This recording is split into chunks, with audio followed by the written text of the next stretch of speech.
The media and the sports books are basically giving Clemson zero chance against Texas. Are the Tigers going to pull off the upset?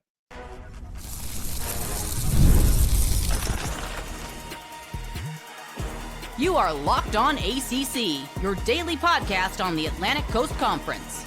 Part of the Locked On Podcast Network, your team every day.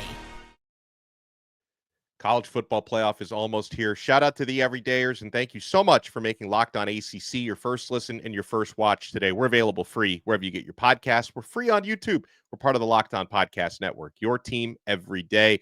I am Alex Donno from Locked On Canes. He is Kenton Gibbs from Locked On Wolfpack. Today's episode is brought to you by Game Time. Download the Game Time app, create an account, and use code LOCKEDONCollege for $20 off your first purchase. On this episode of Locked On ACC, we'll talk about another Miami player transferring to SMU. Are they going to turn him into a superstar? We'll talk about who's going to be in the best position to win the ACC in football next season. But let's talk about another one of these CFP games, Kenton. We've spent a lot of time this week talking about SMU versus Penn State. So we're going to put that one off to the side for right now.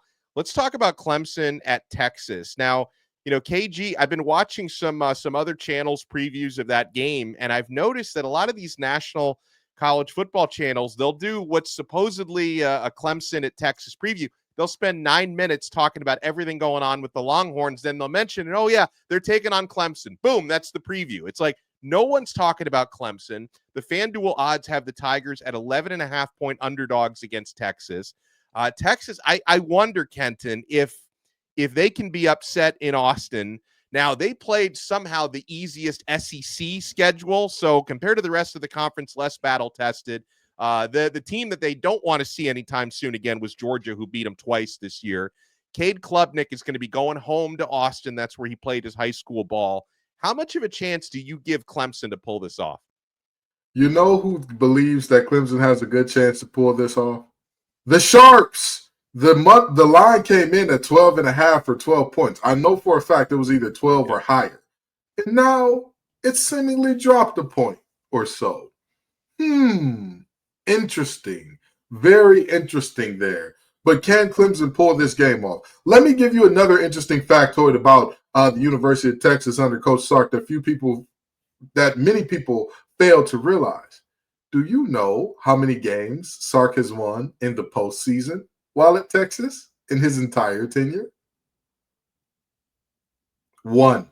He won one. My bad. A Big 12 championship. Zero. He won one Big 12 championship. Other than that, he has not won a singular playoff game nor conference championship that he's played in. Coincidence? I think not. Lose to Washington one year, come back, lose to Washington in the playoff the next year, lose to Georgia the year after that. I am telling you, he gets a case of the yips in these big games because they were favored against Washington last year. Last year, everybody said, oh, this is the team. You know, Penix has had his fun. He's put up his numbers. Oh, they can't stop sweating company up the middle against when you try to play Texas. If you can't contain those big fellas, it just ain't going to go well for you. Lo and behold, at the end of that game, they weren't going to play Michigan in the national championship. Interesting. Very interesting. Do I think that Clemson can pull this game out outright? Absolutely. But with 11.5 or 12 points, give me Clemson. I'm putting a mortgage on Clemson. I'm putting everything on Clemson in that case. Because, again, somebody show me the good team that Texas has beaten by 2 touchdowns or more. Show them. Show them. A Texas A&M team that could have had you or me at quarterback on every passing play, Donno, because Lord knows them boys didn't know what the hell they were doing in terms of a passing game. Only lost to them by 10 points. So to tell me now all of a sudden, oh, this team they're such world beaters, or Clemson is so bad, I am telling you, nobody circles the wagons like Dabo Sweeney in terms of this late season. Nobody, I think, is a better big game coach than Dabo Sweeney. He's like the antithesis of James Franklin. He is in those games where it's like, hey, you should probably beat them by 100. Dabo may find a way to make that one closer than it should be. Might even lose it. But you know what he's going to do when that big game come around? Oh, baby, his belt going to be behind. It is, hey, you're going to get Clemson's best game in the biggest moments. And I'm going to tell you something. Those young guys that they had early in this season, there were points this season where if you watch Sam Brown early, it looked like he was just running around out there. A very explosive linebacker, but it looked like he was all over the place, a little bit undisciplined. As this season went on, he got better and better and better. And I'm telling you, this team can do it because Sam Brown is the key to stopping that run game. The Texas run game is the key to them winning this game because I don't believe that they have the type of passing attack that I feel good against this Clemson secondary. There's no way under God's green earth that happens, especially with their O-line against Clemson's D-line. Good luck there. So you have to run the ball. And then I'm saying, do you have backs that I feel like, they'll run all over Sam Brown? I'm not sure. I'm not sure about that. So while I may not have given Clemson their respect early in the season, I'm not against changing my opinion if new information presents itself. And the information that's presented itself in a way that Clemson can definitely keep this game close and may even win it outright. Well, the big question for me, and I believe Clemson's defense can play at a high enough level to win this football game. All of my questions are on the offensive side of the football. Fair enough. And there are two big questions that I have. Now, I have fewer questions today about Cade Klubnik than I had when the season started. Klubnik has had a phenomenal year. But my two questions are, is Clemson going to be able to establish a running game outside of Klubnik? Because he's been their best rusher on a lot of occasions. They need Phil Mafa and the rest to really step up. Mafa, to me, has not been as good as advertised this year, not been the same guy without Shipley to complement him. So can Clemson establish a running game consistently outside of Cade Clubnik? Because I believe they'll probably need it to win this game. And then the other question I have is, can Clemson punch it in the red zone? That was their primary issue in their losses this year. Against Georgia, they really couldn't do anything. Against Louisville, they made too many mistakes, and that was a tough loss at home. Against South Carolina, they could move the football. They couldn't punch it in the red zone. So those are the big factors that I'm looking at, Kenton. Like, I believe Clemson's offense is capable of giving them the type of performance that's going to keep them in the game. Their defense is, but can their offense punch it in the red zone and move the football? If they can do that, they've got a shot. I'm going to tell you this. Garrett Riley, you better coach like your job is on the line because I feel like it should be. I'm sorry to say, I feel like it should be. They have the offensive talent. It doesn't make sense that you struggle to punch it in. You've got one of the best power backs in the nation in Phil Mafa. And you're telling me that from the 20 and in, you can't do nothing? Seems like a skill issue. Garrett. Seems like you ought to be doing something better. And not only that, you have that big, powerful running back combined with a quarterback who is a deadly threat on the ground, who can do whatever he wants on the ground. So I'm confused as to how we're looking up and saying this team struggles in the red zone. Oh, and by the way, you know what else helps teams out in the red zone? When the field compresses in terms of how far you can stretch it and all that on the horizontal plane, having big bodies that can go vertical. If only they had some tight end of some sort that was a pretty big name, maybe physically big as well. I don't know. It's slipping my mind if they do have a guy like that. I remember there being some stool kid or something like that. Maybe he was stoop kid who never left the stoop from Hey Arnold. But it blows my mind to know you have a tight end like him, a wide receiver like Wesco, and I know Brown was injured for most of the season, and he's the better red zone threat than Williams. But even Williams, find creative ways to get him the ball. It's the new way of the game that you do those little push passes. You put running backs, you put wide receiver slot guys at running back if you know, hey, they're dynamic with the ball in their hands, and you tell them, figure it out. Garrett Riley has to do something to figure out at a high level how to finish off drives in this game. And with that, they'll be fine. Yeah. Well, I look at this and say, on the one hand, a double-digit underdog has never won a game outright in the college football playoff. They're 0-8 all time. It will be difficult to win in Austin, but I absolutely believe Clemson can keep it close and give themselves an opportunity.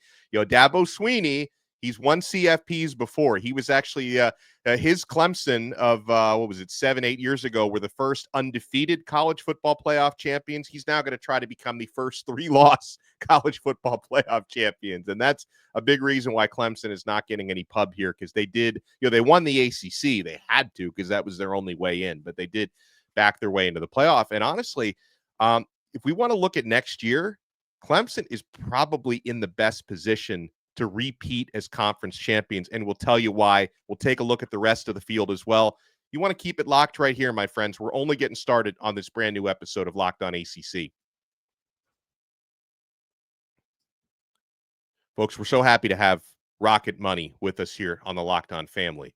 Did Rocket Money help you find any subscriptions you forgot about or that you were paying for twice? That definitely happened to me. I have few subscriptions I didn't even realize I was still paying for. There's so many things we pay for nowadays, and Rocket Money made it so easy to track them all down. It's like having a personal assistant for your finances. Rocket Money is a personal finance app that helps you find and cancel your unwanted subscriptions, monitors your spending, and helps you lower your bills so you can grow your savings. It brings everything together in one place, whether it's subscriptions, your spending habits, or even goals you want to hit this year. Rocket Money has over 5 million users and has saved a total of $500 million in canceled subscriptions, saving members up to $740 a year when using all of the app's premium features. For me, one of the best features is that subscription tracker. I've used it to cancel services I wasn't using anymore, and I've already saved a ton. Plus, with their goals feature, I've been able to automatically set aside money for my future. No more stressing out about budgeting every month. Cancel your unwanted subscriptions and reach your financial goals faster with Rocket Money. Go to rocketmoney.com/lockedon today. That's rocketmoney.com/lockedon. rocketmoney.com/lockedon. We're also proudly brought to you by Game Time. Guys, I scored some concert tickets at Game Time a couple of weeks ago. This is the spot. Whether you want to get tickets to that big bowl game, that big NFL game, you're going to find the best deals, especially last minute, on the Game Time app. Game Time is focused on togetherness this holiday season. That means when you bring people together at live events, the experience is that much better, and it's the perfect gift.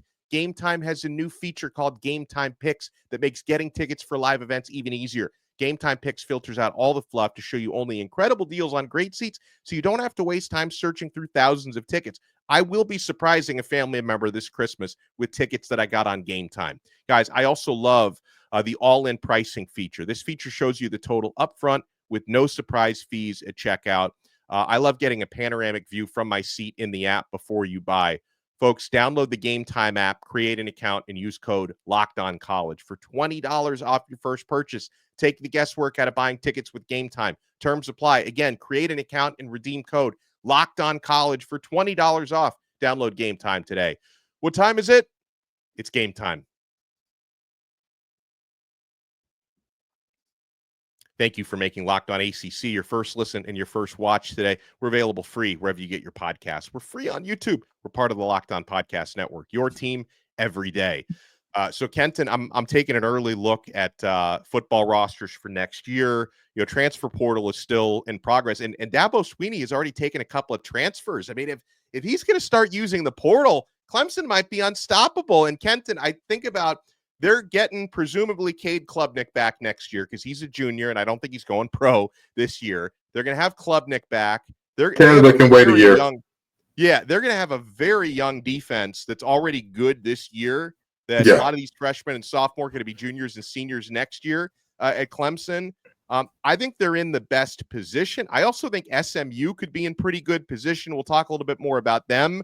You know, I cover Miami, but it's like it's right now. You would imagine Miami could be in a position to take a little step back next year because you're losing Cam Ward. Miami tried to land John Mateer in the transfer portal, but he ended up picking Oklahoma. So, you know, Miami's probably going to have a lot less, you know, dynamic quarterback play next year, even if the quarterback play is solid. Don't know for sure yet if they're fixing that defense or not. You know, Florida State, who was 2-10 this year, there's only one direction to go in, and that's up. But I don't really imagine them being contenders to win the ACC next year. So it might be Clemson's conference to lose, unless you think Bill Belichick is going to sneak in, or maybe NC State next year is going to be ready to step up. Hey, listen, I may be wearing NC State on my chest right now, but I'm not wearing delusion. I only played football for 17 years. Not enough to make my brain soft enough to believe those boys are going to be contenders next year. Now, with that in mind, the rest of the ACC, I'm going to hold y'all hand when I say this. Clemson is going to go back-to-back. They're going to go back-to-back. They're returning almost everybody. Yeah. I mean, yes, you're losing Barrett Carter, but do you know who the second and third leading tacklers on that team are? Wade Woodus and Sammy Brown. Yep. Both of them are coming back. They couldn't leave even if they wanted to. Again, yes, you're losing Barrett Carter, but guess who you're keeping on that defensive line? TJ Parker. That man was a menace this year. He was a menace. If it wasn't for Ezra and Paul Ryland over there in Blacksburg, he would have definitely, in 80, 90% of conferences, Parker's a first teamer. He's a first team all-conference guy. It's just the reality. Seeing double-digit sacks in college is not a normal thing. That's not something that we should all expect. And yet, he did it as a sophomore. And that's a jump from 5.5 as a freshman. Ladies and gentlemen of the jury, I'm sorry to tell you this. Wesco ain't getting no worse. He's not. Williams ain't getting no worse. I'm sorry to tell you. If Brown can stay healthy for an entire year, that wide receiving corps is loaded. Filthy. And if Garrett Riley can call himself a decent offense, I don't think it's going to be close. I think it's going to be back to those days where Clemson was, I want to say, I can't remember what year it was, but they played Georgia Tech.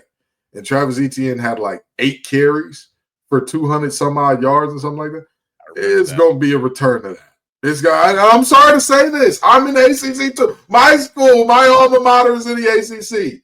Donno thinks that Miami is taking a small step back. I think they're taking a leap backwards after last year. And I know, and Miami fans are going to say I'm anti-Miami and all that, but the reality is you're losing a guy that is all throughout your record books in terms of receiving in Restrepo. You're losing your main man, Cam Ward, who he was the offense. Like he had by the way, the entire thing. I'm trying to convince Casey Concepcion to come to Miami because he's visiting. He's visiting now. So I'm trying to get Kevin into South Florida because he would soften that blow of losing Restrepo quite a bit. Absolutely. And here's the thing.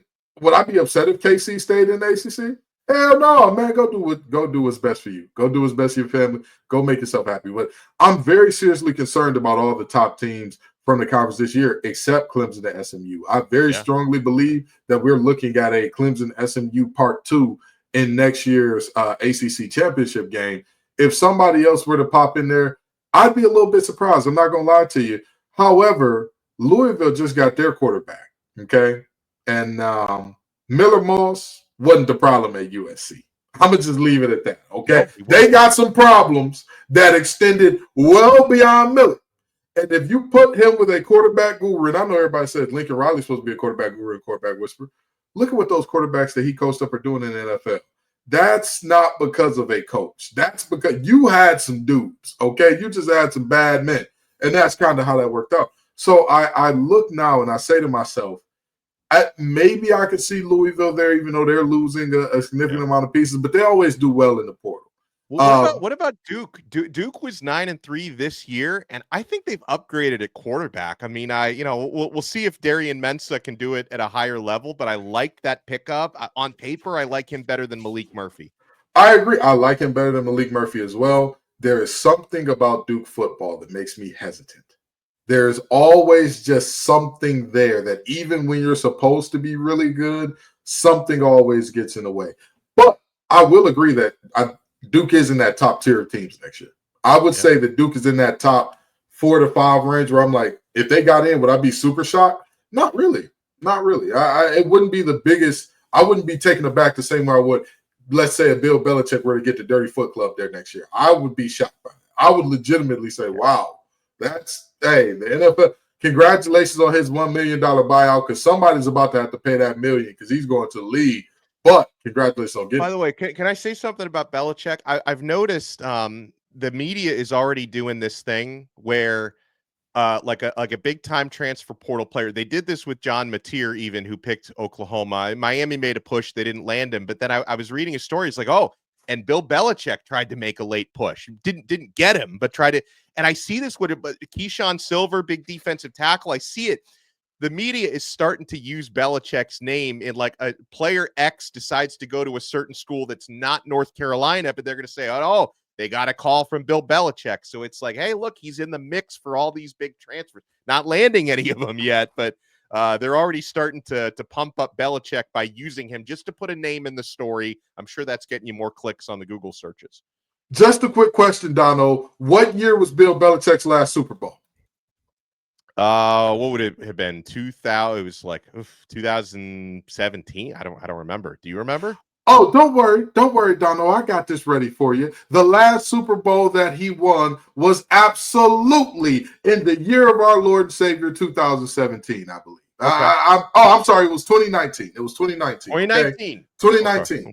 So if you talk about these players that are coming in right now in the class of 2025, or even some of these guys that are coming in the transfer portal, right?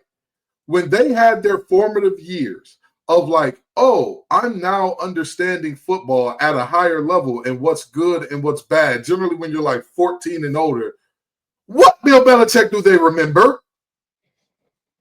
Like, other than reaching back to nostalgia from your childhood, these kids are not looking up and saying like, oh, yeah, I remember, like, when I got a concept of what actually mattered in football and all that, yeah, Bill Belichick was really good. Man, get this nonsense out of here. You almost made me lose the clean rating, Donno. Get this nonsense out of here. Because we're making non-story stories when it comes to that, man. And I'm tired of it. I'm sick and tired of it already.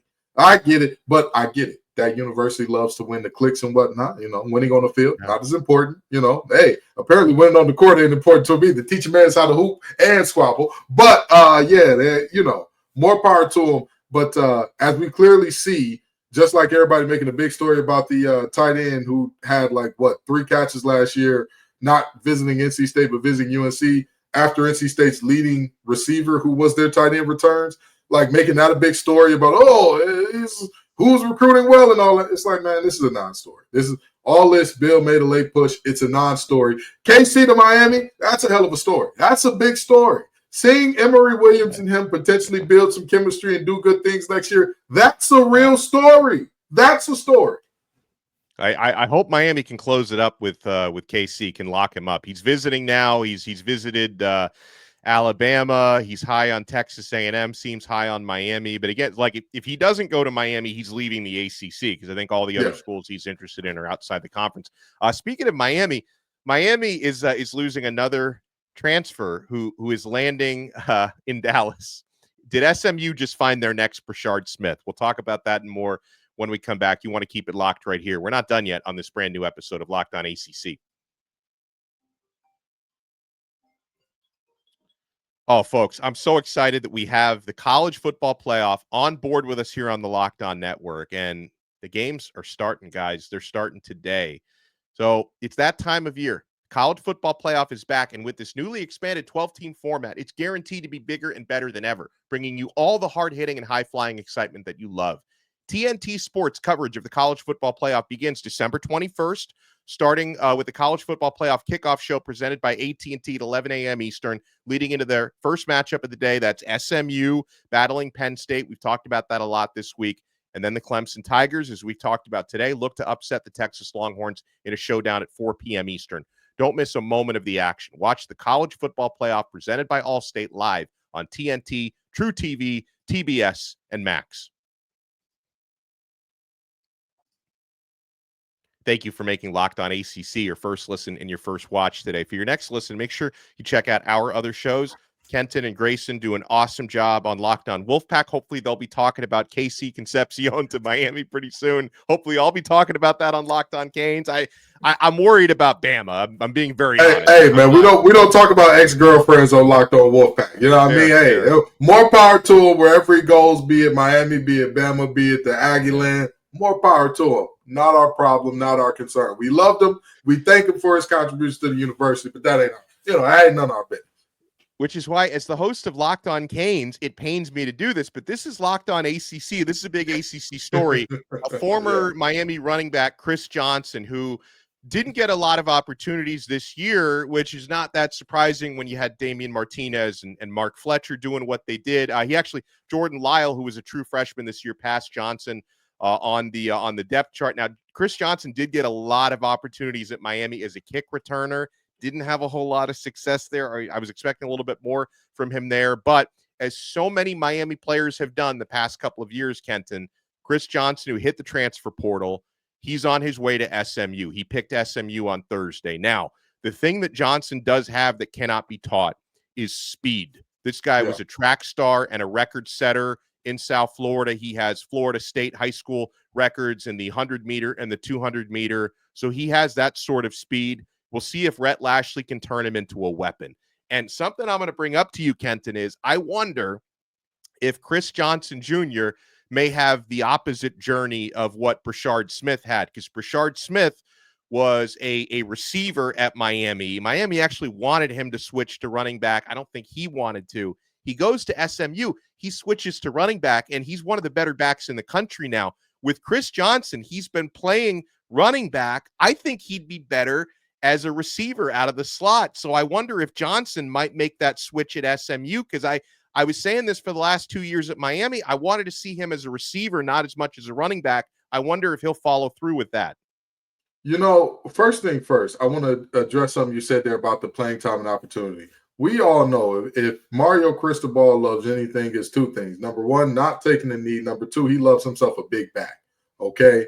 And not from the traditional social media standpoint where you're using it to make fun of fat people. I mean, literally large human beings carrying the ball. That's what he enjoys. And guess who was the smallest and lightest of those four backs between Martinez, Lau, Fletcher, and Chris Johnson Jr. By the way, no relation to CJ2K. He was the lightest. That's right. Yeah. He was the lightest. He 180 pounds. He was 10 pounds lighter than Lau. So here's what I'm saying in saying that. I'm not going to be surprised if he succeeds at running back at SMU. I'm not going to be surprised if he succeeds at slot receiver at SMU. Seeing SMU take a Miami player is like seeing the Indianapolis Colts draft a lineman right ahead of your favorite team. It's like, oh, hell, they did it again. Oh, no. I don't know what it is about the Colts. When they pick an offensive lineman, it just works every time. You're just like, who is this guy? Where did he come from? And it works every time. It's the same kind of thing with SMU taking Miami players. A player that like, oh, yeah, this was a no-name. He was like 2 steps above a walk-on in Miami. All of a sudden, it's like, boom, one of the conference leaders or something. It's like, well, where did this come from? So, in all seriousness, I look at Chris Johnson Jr. and I say to myself, you're absolutely right, Donno. He can fly, and that is very easy to utilize out of the slot where you're not going to see as many presses and all that, and it's easier to send you in motion to avoid press coverage and whatnot. I'd love to see him in that capacity, but I will say Rhett Lashley has earned enough leash to say, if I'm taking a guy from Miami and I'm going to utilize him as a weapon, and whichever way I utilize him, trust me, because I'm going to make him something special. Because who would have thought last year, hey, Brashard Smith is going to be one of the leading rushers in the ACC, by the way. Just letting you know.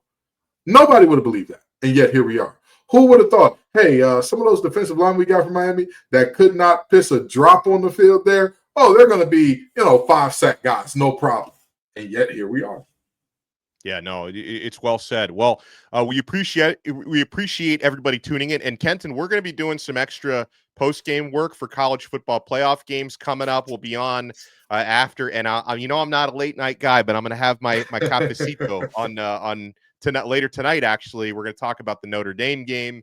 We're going to be talking about the Clemson game as well. We'll be doing some post game for that on the Locked On Network. So you guys want to tune in for that. He is Kenton Gibbs from Locked On Wolfpack. I am Alex Donno from Locked On Canes. We'll talk to you next time on another episode of Locked On ACC right here on the Locked On Podcast Network. Your team every day.